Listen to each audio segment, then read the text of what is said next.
Ngayon naman ay magbabalik tanaw tayo, di ba? Parang kumusta ba?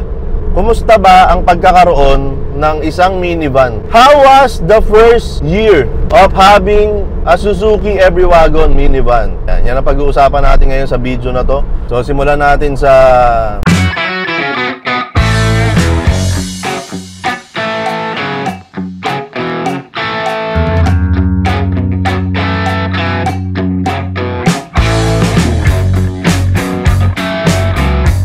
Ayun, good morning sa inyo at welcome back ulit dito sa Mayor TV. Ako pa rin po si Mayor TV. Kasama ko pa rin si Bukbok ngayon. At ngayong araw na to ay meron tayong pupuntahan. Pupunta tayo ngayon sa Philippine Arena. Hindi ko kasama si Chuens ngayon, so puro GoPro shots tayo ngayon. Pagpasensyahan nyo na kung mamimiss nyo man ang mga cinematic at mga magagandang shots ni Chuens. Pagtsagaan nyo na. Dati namang puro GoPro lang yung shots dito. Tara na, tara na. Tara, sakay na kayo.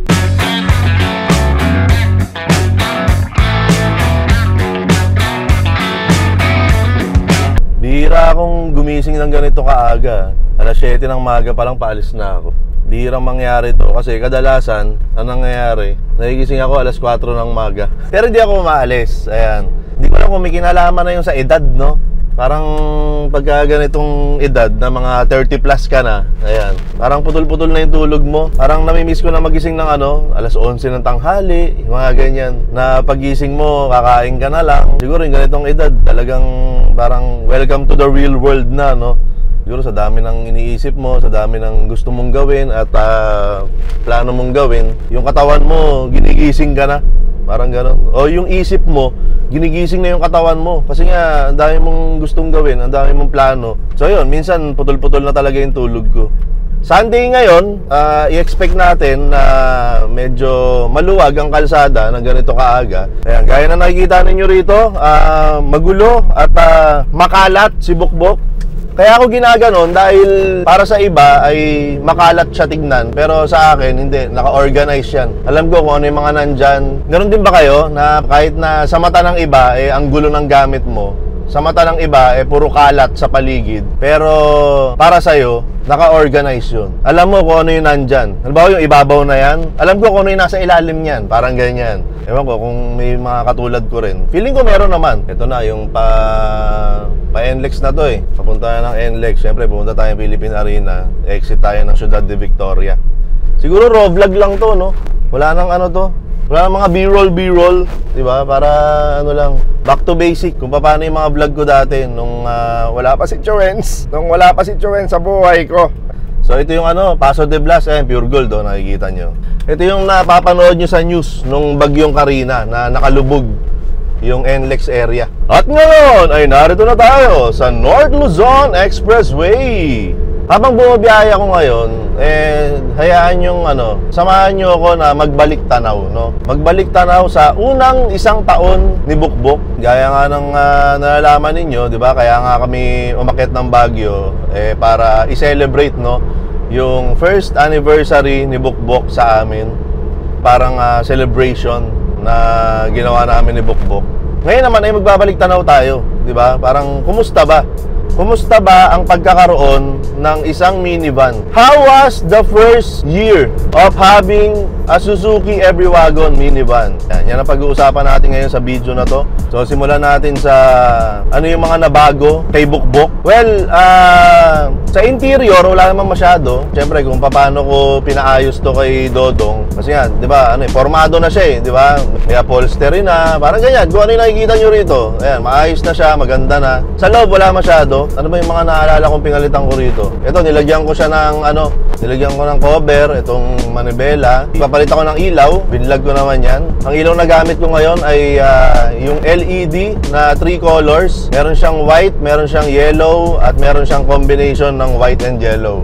Tapos, nagpapalit din ako ng mugs. Ayan, nagpapalit ako ng mugs. So, hindi ko lang kung anong kulay yan. Bronze yata ang tawag nila dyan sa kulay ng mugs na yan. Pagkatapos nun ay hindi pala pagkatapos. Ang isa pala sa pinakaunang ginawa ko rito ay pinaceramic coating ko. Ayan, kay L Infinima Autos pa. Pinaceramic coating ko si Bukbok. Yun yung pinakaunang ko palang ginawa rito. Tapos yun, ayan, nagdikit ako ng sticker ni Bukbok. Parang wala naman na. Parang yun lang. Parang yun lang yung pinabago ko kay Bukbok sa labas. Tapos sa loob ng isang taon ay nakadalawang PMS ako. Yung unang PMS ko nga ay yung sa Next Hub. Tapos yung sumunod na PMS ko ay yung sa Master Garage. Yun nga, yung bago kami umakyat ng Baguio. Ay, busina pa pala. Ayan, nagpapalit din ako ng busina kasi nga yung busina niya tunog tunog may nag-text lang, parang ganyan. So ngayon, ano na siya, narinig na ako pagka bumabiyahe. Parang wala naman na. Parang yun lang yung naaalala ko na pinapalitan ko rito kay Bukbok. So after natin pag-usapan kung ano yung mga nabago kay Bukbok sa loob ng isang taon, ay ngayon naman ay ano ang nabago sa buhay ko. Okay, sa loob ng isang taon at nakasama ko si Bukbok. Nabago ang buhay ko sa paraang dahil kay Bukbok ay dumami ang nanonood sa akin. Ayan, syempre alam ko naman na bilang Mayor TV, ako ay isang napaka-boring kong tao, no? Talaga interesting yung buhay ko. Tsaka siguro pinili ko na lang din, no, na hindi masyadong i-vlog o i-expose yung personal kong buhay. Choice ko naman yun. Pero, ayan, nakakatuwa na mula nung dumating si Bukbok, actually hindi pa siya dumarating. Hindi pa dumarating si Bukbok, may mga nanonood na sa akin tungkol sa minivan. Ayan, kasi nga, pinuntahan ko si Dodong Laagan. Tapos, nung dumaan si Dodong Laagan sa Valenzuela, nung nag-Philippine Loop sila, binlog ko rin yun. Ang dami rin nanood sa akin. So, parang dun pa lang, sabi ko, parang ang daming interesado sa minivan. So, yun, hanggang sa dumating si Bukbok, kinuha namin siya sa pier. Ang dami nanood, daming naging interesado kay Bukbok. Yun yung isa sa pinakauna at pinakahalata, no, na pagbabago sa buhay ko. Habang ito, gigilid muna tayo rito sa may Petron, sa may Marilao. Petron Marilao muna tayo. Kasi hindi pa ako nag-aalmusal. Wala pa akong almusal. Siguro, hanap ako ng mapupudripan dito.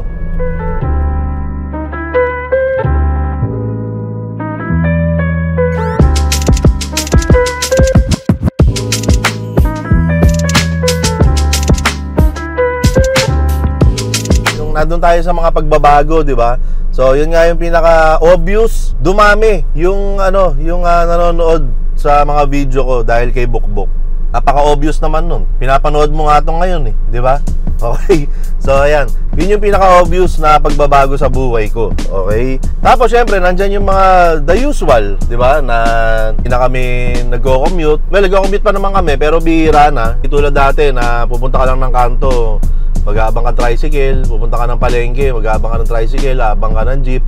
Ngayon, dahil may Bukbok na, may service na kami palagi. Tuloy tayo sa biyahe. Ayun nga, may service na kami palagi. Kung saan man kami pumunta, pwede siya sa malapitan, di ba? Pwede sa malayuan. Dahil maliit lang si Bukbok, ay kasyang-kasya siya sa mga makikitid na kalsada ng Metro Manila. Ayan, okay. Tapos hindi naman siya mababa. Maliit lang siya pero hindi siya mababa, no? Pagka sumasakay nga ako rito, paakyat eh. Hindi tulad pag sumasakay ako ng sedan, pababa. Doon pa lang maramdaman mo na mataas siya. At bukod sa paakyat ang pakiramdam pagka sumasakay sa kanya, eh yung paakyat, kayang-kaya niya rin. Kasi nga, all-wheel drive eh. Diba? So, ayan, nakita nyo naman, nung umakyat kami ng Baguio, kayang-kaya niya. Diba? Pati yung mga kaloob-looban ng Baguio City na matatarik talaga, kayang-kaya niya. Dito na pala tayo, Marilao. Okay? Marilao exit, 1 kilometer away. Tapos nun ay, pa Philippine Arena na.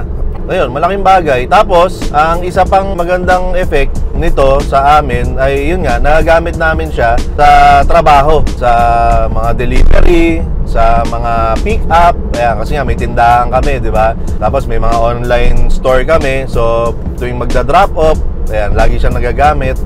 Siyempre, naisakay ko na rin dito pamilya ko. Si Mayora, siyempre, palagi kong sakay dito. Si Chuens, si Jumbo, naisakay ko na yung mga yan. At syempre kayo din, di ba? Sa tuwing nanonood kayo dito sa mga video ko, eh parang naisasakay ko na rin kayo. Na sobrang na-appreciate ko yun, no? Yung panonood ninyo. Paulit-ulit ko sinasabi yan. Sa mga live, sa mga video, kahit sa comments. Nagko-comment ako. Lalo pagka nakikita ko na yung mga subscriber, 3 years na silang subscriber, 4 years na silang subscriber, 5 years pataas. Na-appreciate ko talaga yan kasi marami nang bumitaw, marami nang hindi nanonood. Pero the fact na nakasubscribe pa rin sila at nanonood pa rin sila, sobrang I really appreciate it, sa totoo lang. At ang isa pa pala na nabago sa buhay ko, nagkaroon ako ng bagong circle. Hindi yung circle na yung literal na bilog lang, yung circle of people. circle of friends, mga bagong tao sa buhay ko dahil kay Bukbok, di ba? Andyan si Dodong Laagan, yung mga naging kaibigan natin dahil sa minivan, di ba? Siyempre, Master Garage nandyan, yung buong pamilya ng Master Garage. Tapos yung mga DA group na member ako, ayun, na-appreciate ko rin yun. Malaking pagbabago rin yun sa buhay ko. Siyempre, kada tao na pumapasok sa buhay mo ay magkakaroon ng epekto sa'yo. So, na-appreciate ko yun na may mga bagong tao, di ba, na pumapasok sa buhay ko. And speaking of pumapasok, eto na, papasok na tayo ng Philippine Arena. Papasok tayo pero e-exit tayo. E-exit tayo ng NLEX. Tapos, papasok na kasi tayo ng Philippine Arena. Dito tayo sa Ciudad de Victoria. Yan. Philippine Arena. Mamaya try natin maglakad-lakad. Hanap muna tayo ng parking. Ayan, yung ganito kaaga, ayan, may mga nakikita ako na mga nagja-jogging dito. Mga kumakain. Parking kaya to? Kaso nakalagay, D-parking. So, parking ba yan? O D-parking? Laki ng parking dito. Siyempre, di na ako lalayo. Dito na lang ako sa bungad.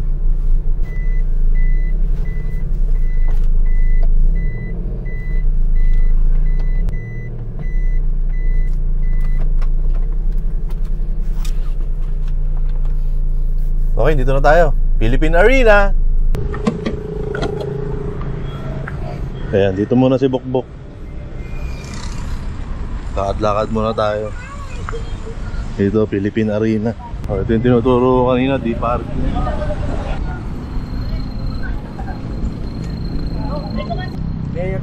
Morning po.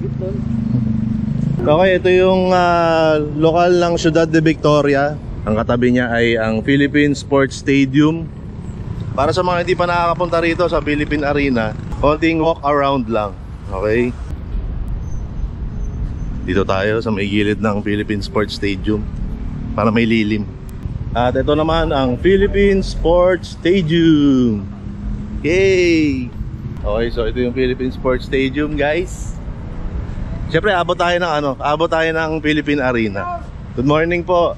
Morning. Good morning. Nakakahingal lang to Nakakahingal lang. Pero syempre masaya to. Tuwing pupunta ako rito sa may Ciudad de Victoria, dito sa may Philippine Arena, masaya ako eh.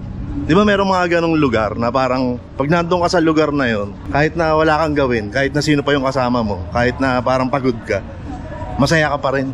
Isa tong lugar na to dun sa mga... Hello po, good morning po. Good morning po. Isa itong Ciudad de Victoria, Philippine Arena, sa mga lugar na ganun para sa akin. Yung parang kahit naiinitan ka, kahit pagod ka, ito tulad dito, kayo na pa ako lakad ng lakad. Habang naglalakad ako, daldal pa ako ng daldal. Good morning po, good morning. Ayan, pero ganun pa man ay masaya ako. Ayan. At ito lang pala, nasa harap ko ng Philippine Arena. Ayan, tapos meron palang isang parang lugar dito na, ayan, puro pagkain naman to. Mamaya, maraming tao rito. So yung mga pupunta rito mamaya sa Philippine Arena, hindi sila magugutom. May mga pagkain ditong available. Nakakailang punta na ako rito sa may Philippine Arena, Ciudad de Victoria. Pero talagang na-amaze pa rin ako. Ganda eh. Oh. Malamang di nyo nakikita, pero basta yan, nasa likod ko yung Philippine Arena. Sa loob ng isang buong taon na nakalipas, wala naman siya naging major na sira. Bukod sa parang mga 10 months yata yun na naka-check engine tong si Bukbok. Pero hindi naman naka-apekto yun sa performance niya. Kasi kahit isang beses ay hindi ako itinirik nitong sasakyan na to. At dahil sa aking ginawang paglalakad-lakad ngayon dito sa paligid ng Ciudad de Victoria, dito sa may Philippine Arena, naisip ko na meron pa palang isa pang pagbabago sa buhay ko na idinulot itong si Bukbok. Meron ako natutunan dahil kay Bukbok. Natuto ako na mas magtiwala doon sa mga sinasabi nilang mahina. Doon sa mga sinasabi ng iba na mabagal, sirain, ititirik ka niyan. Mas natuto akong magtiwala doon sa mga tinatawag nilang ganun. Diba? Kasi itong sasakyan na to, marami nagsasabi ng ganun na mabagal, mahina. Ang naging epekto nun sa akin, natuto akong magtiwala. Natuto akong ipagkatiwala yung sarili ko sa kanya. Na pwede rin nating i-apply sa tao.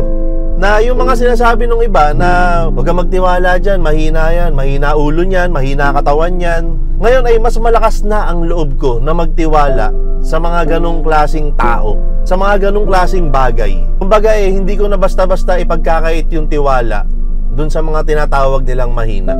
Kaya meron akong realization na parang pag hindi ka nape-pressure, pag hindi ka nahihirapan, pag hindi ka na kinakabahan, baka wala ka nang matutunan. Nung umakyat kami ni Bukbok, nahirapan ako, na-pressure ako, kinabahan ako, may natutunan ako. Yun yung epekto sa akin ng minivan. Hindi lang yung maginhawang paglalakbay, hindi lang yung maraming natutuwa, hindi lang yung cute siya, pero sa kaloob-looban ko, meron siyang epekto sa buhay ko. 1 taon pa lang yun. 1 taon pa lang yun. And many more years to come, Bukbok. Ayan. So, ayan, siguro dito ko natatapusin tong video na to. At baka lang naman, baka nagtatanong kayo kung bakit ako nandito sa may Philippine Arena, dito sa Ciudad de Victoria. Dadalo po kasi ako sa pamahayag ng Iglesia ni Cristo. Okay, so ngayon po mangyayari yun. Kung may mga kapatid dyan na nanonood, ay happy 110th anniversary po sa ating lahat. Ayan, so maraming salamat. Ingat po kayo. Ingat kayo palagi. At lagi niyong tatandaan na huwag kang bibili ng minivan.